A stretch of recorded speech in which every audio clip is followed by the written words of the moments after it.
Halo semuanya, di video ini kelompok kami, kelompok 8, akan membahas gaya kepemimpinan dari dua judul tontonan yang sebenarnya sangat berbeda dunia, tapi sama-sama penuh tekanan dan krisis.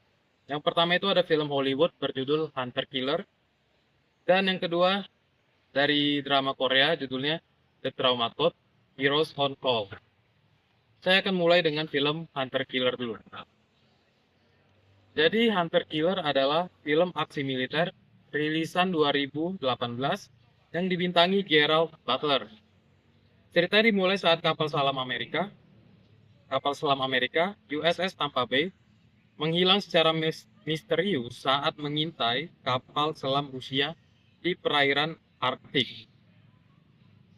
Untuk menyelidiki ini, Angkatan Laut AS mengirim Komandan Joe Glass, seorang perwira yang baru saja dipromosikan dan dikenal punya gaya kerja yang tidak biasa, untuk memimpin kapal selam USS Arkansas masuk ke wilayah Rusia. Di saat yang sama, tim pasukan khusus Navy SEAL dipimpin oleh Letnan Bill Beeman dikirim untuk mengintai diam-diam pangkalan militer Rusia. Tanpa diduga, mereka justru menyaksikan terjadinya kudeta militer internal di Rusia.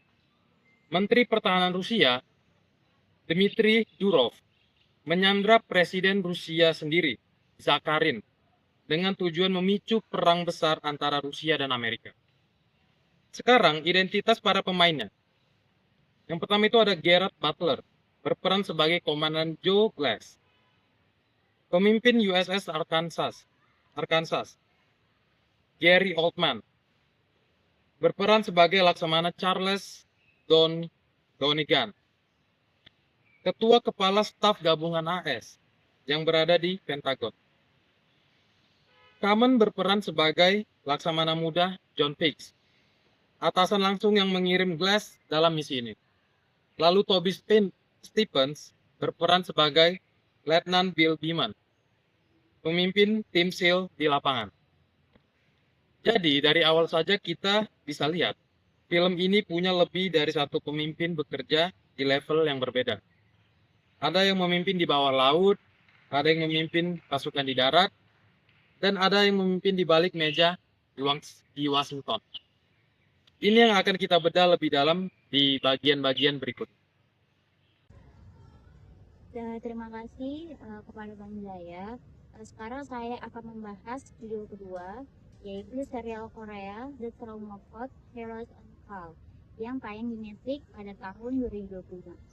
Nah, serial ini bergenre drama medis yang diadaptasi dari webtoon populer yang berjudul Trauma Center Golden Power. Ceritanya itu mengikuti Dr. Baek Kang Hyuk, yaitu seorang bedah trauma jenius yang sebelumnya bertugas sebagai dokter militer di zona-zona perang. Ia kembali ke Korea dan bergabung dengan Hankook Universitas Hospital, yaitu sebuah rumah sakit besar yang ternyata pusat traumanya itu karena sangat kekurangan dana dan perhatian. Konflik utama adalah Dr. Beck ini berusaha membangun pusat trauma kelas yang benar-benar bisa menyelamatkan nyawa secara cepat. Padahal pihak direksi rumah sakit lebih mementingkan urusan bisnis dan biaya operasional. Jadi sepanjang cerita, ia bukan hanya melawan maut di meja operasi, tapi juga melawan sistem birokrasi di dalam rumah sakit itu sendiri. Untuk identitas dan perannya, Joo Ji Hoon itu berperan sebagai Dr. Baek Kang Hyuk, yaitu pemimpin tim trauma. Yang kedua itu Cho Young Woo yang berperan sebagai Yang Jae Won, yaitu dokter residen yang menjadi anak buah langsung dari Dr. BK.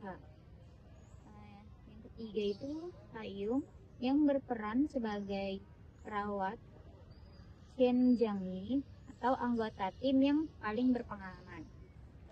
Lalu di sisi manajemen rumah sakit ada Kim Il-sung yaitu sebagai Chow Ja-eun di rumah direktur utama rumah sakit, dan Kim Won-hai sebagai Ho Ja-hon yaitu direktur perencanaan rumah sakit. Nah, sama seperti Hunter Killer, Di sini juga ada lebih dari satu pemimpin. Ada dokter Beck yang memimpin di garis depan ruang operasi. Dan ada para direktur utama rumah sakit yang memimpin dari sisi manajemen dan kebijakan. Dua gaya pemimpin ini yang sangat kontras inilah yang membuat serial ini tuh menarik untuk dianalisis. Nah, sekarang saya akan menjelaskan konflik-konflik utama yang muncul di kedua judul ini. Karena konflik inilah yang nantinya akan memunculkan dan menguji gaya kepemimpinan masing-masing tokoh. Di Hunter Killer ada 3 lapis konflik. Yang pertama itu konflik lapangan.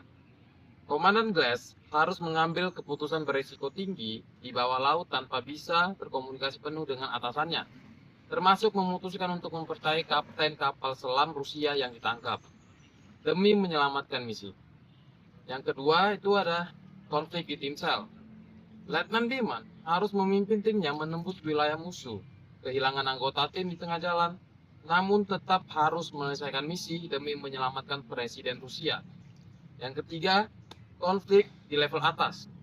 Di Pentagon, Laksamana Donegan dan Laksamana Fix berbeda pendapat soal harus bagaimana merespon situasi ini. Satu pihak condong ke opsi militer agresif, satu pihak lebih hati-hati dan diplomatis. Sementara di Trauma Code, konfliknya lebih ke arah institusional dan personal. Dr. Baik harus berhadapan dengan direksi rumah sakit yang menganggap setiap pasien yang ditolong sebagai beban biaya, bukan prioritas utama. Di sisi lain, dia juga membangun kepercayaan dari timnya sendiri, termasuk dokter, residen, dan perawat yang awalnya ragu dengan caranya yang keras dan tidak biasa. Jadi, kalau dirangkum nih, di Hunter Killer, konfliknya lebih ke arah ancaman eksternal dan tekanan atas waktu dalam situasi perang. Sedangkan di The Trauma Code, konfliknya lebih ke arah pertentangan nilai antara idealisme menyelamatkan warga versus realita keterbatasan dana dan sistem. Dua jenis konflik yang berbeda ini penting dipahami sebelum kita masuk ke gaya kepemimpinan, karena gaya kepemimpinan yang efektif itu sangat tergantung pada jenis tekanan yang dihadapi pemimpinnya. Ada gaya kepemimpinan menurut Hunter Killer ada 3. Yang pertama itu gaya kepemimpinan yang membahas mengenai menggunakan teori situational leadership dari Harsey dan Blackburn sebagai alat bantu analisis. Inti teori ini sederhana, tidak ada satu gaya pemimpin yang paling benar, semua tergantung situasi dan kesiapan orang yang dipimpin. Yang pertama itu, ada pemimpin menurut Komandan Douglas, yang dimana gaya kepemimpinannya itu bisa disebut directing atau mengarahkan, tapi dengan ciri khas yang fleksibel dan berani mengambil keputusan sendiri di luar prosedur baku. Ciri-ciri ini terlihat saat dia memutuskan mempercayai kapten kapal selam musuh demi menyelamatkan misi keputusan yang beresiko. Tapi diambil cepat karena situasinya genting dan tidak ada waktu untuk menunggu izin dari atasan. Yang kedua itu ada Laksamana Charles Donegan, yang dimana gayanya itu lebih ke autoritatif dan otoritatif, berbasis posisi lain dari pengalaman. Dia cenderung mendorong posisi yang lebih agresif dan tegas, mengandalkan otoritas formal, jabatan sebagai ketua kepala staf gabungan untuk mendorong keputusan besar di tingkat negara. Yang ketiga itu ada Laksamana Muda John Fix, yang dimana gayanya itu lebih partisipan dan hati-hati. Dia lebih banyak mendengarkan masukan dari analisis, intelijen, dan mencari solusi di luar. Sebelum mengambil tindakan tersebut dia secara sendiri. Jadi, yang menarik di sini, ketiga gaya ini muncul bukan karena kepribadian bersama, tapi karena posisi dan situasi yang mereka hadapi berbeda. Jelas ada lapangan yang butuh kebutuhan cepat, sementara Donegan dan Fix ada di ruangan rapat yang masih mempunyai waktu untuk berdebat strategi.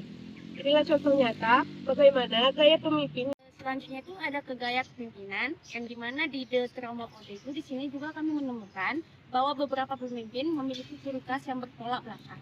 Yang pertama itu ada Dr. Beck Hayuk, yang dimana gaya kepemimpinannya itu paling cocok disebut sebagai transformational leadership. Ciri-cirinya itu jelas dia memimpin lewat keahlian dan teladan langsung, bukan lewat jabatan struktural, karena di rumah sakit itu posisinya bahkan lebih sering dipandang rendah oleh staf senior. Terus dia juga menginspirasi timnya untuk bekerja melampaui standar biasa, mengubah cara pandang anak buahnya tentang apa artinya jadi tenaga medis yang baik dan berani menantang sistem yang ada, dan juga demi tujuan yang lebih besar untuk menyelamatkan nyawa pasien. Yang kedua itu ada Direktur Choi Jae-hoon, yang dimana pemimpin tertinggi di rumah sakit. Gayanya bisa dikategorikan sebagai transaksional leader atau pimpinan transaksional yang berorientasi pada hasil bisnis. Cirinya itu keputusannya diambil berdasarkan untung-rugi fungsi finansial, bukan berdasarkan visi jangka panjang atau nilai kemanusiaan. Dia baru mendukung sesuatu kalau itu jelas menguntungkan rumah sakit. Yang ketiga itu ada Direktur Hong Choi-hoon, yang dimana Direktur Perencanaan. Gayanya lebih ke arah biokratis dan juga menjaga status. Dia cenderung mempertahankan prosedur dan yang sudah ada. Dia sering menjadi penghambat bagi perubahan yang diusulkan Dr. Beck, meskipun perubahan itu sebenarnya demi kebaikan pasien.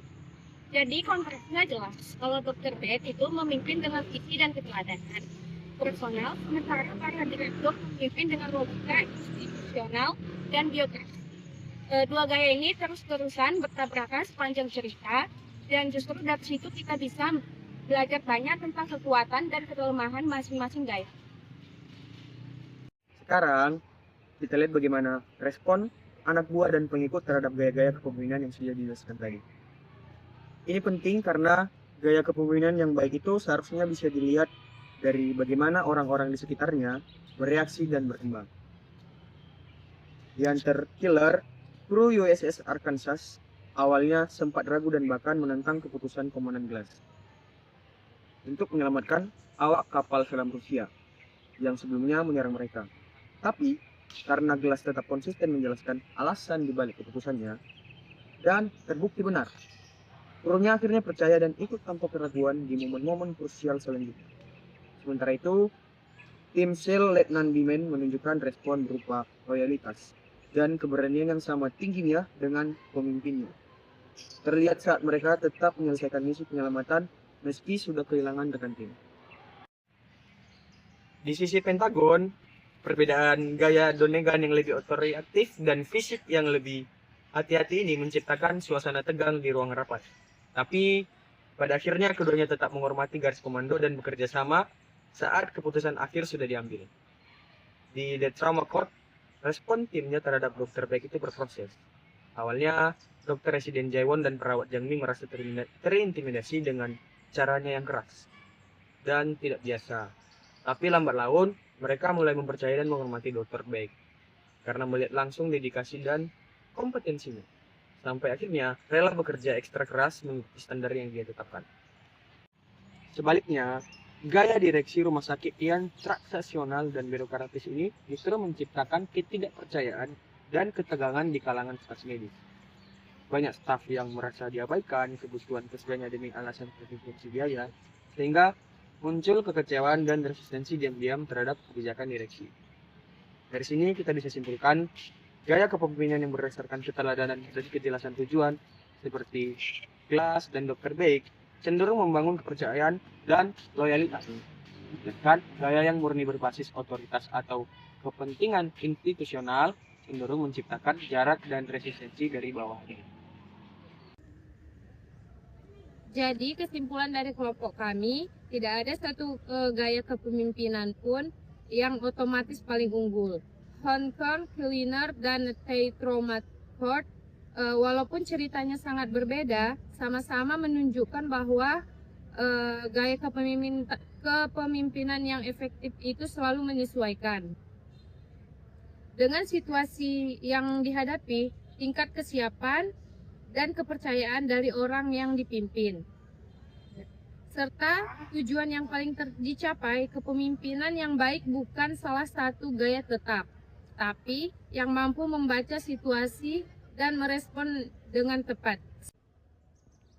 Sekian review kami dari kelompok 8 terhadap film Hunter Killer dan The Trauma Code. Mulai dari sinopsis filmnya, karakter-karakternya, tipe kepemimpinan di film tersebut hingga kesimpulannya. Terima kasih telah menonton sampai akhir. See you.